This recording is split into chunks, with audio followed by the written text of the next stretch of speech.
Buat kamu yang masih bingung bagaimana tata cara mengkode sholat, kamu harus nonton video ini sampai habis dan jangan lupa di-share ya ke teman-teman kamu supaya dapat pahala jariah. Mengkode sholat artinya mengerjakan sholat di luar waktu yang sebenarnya untuk menggantikan sholat yang terlewatkan. Beberapa pendapat ulama mengenai keadaan mengkode sholat. Yang pertama yaitu tidak sengaja meninggalkan sholat karena lupa, tertidur, atau pingsan. Maka para ulama bersepakat untuk wajib hukumnya mengkode sholat yang terlewatkan. Nah, adapun tata cara mengkode sholat, yang pertama yaitu bersegera melaksanakan ketika terbangun atau teringat. Contohnya, apabila teman-teman terbangun di waktu asar dan lupa mengerjakan sholat zuhur. Nah, yang harus dilakukan yaitu bersegera melaksanakan sholat zuhur terlebih dahulu dan setelah melaksanakan sholat zuhur maka langsung bersegera melaksanakan sholat asar.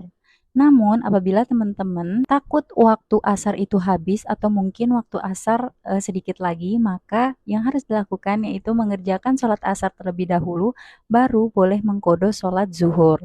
Yang kedua, yaitu dikerjakan sesuai dengan tata cara atau sifat dari sholat yang terlewatkan. Misalnya tadi sholat zuhur yang terlewatkan, maka tata caranya yaitu mengerjakan sholat zuhur sebanyak 4 rakaat dan niatnya pun seperti itu, seperti sholat zuhur pada umumnya. Yang ketiga yaitu diperbolehkan mengqadha sholat di waktu-waktu yang terlarang.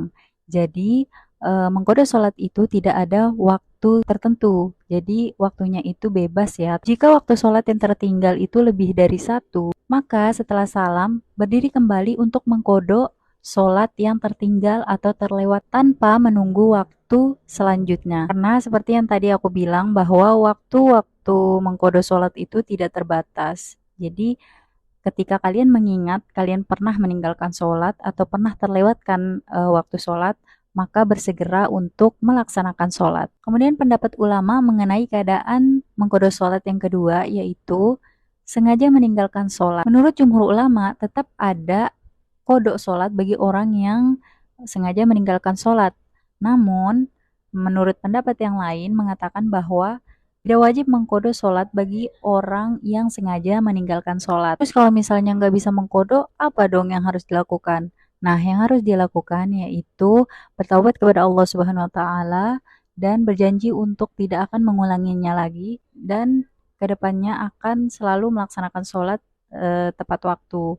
Kemudian juga dapat mengamalkan ibadah-ibadah yang lain seperti sedekah dan melaksanakan sholat-sholat sunnah lainnya. Terima kasih sudah menonton, semoga bermanfaat.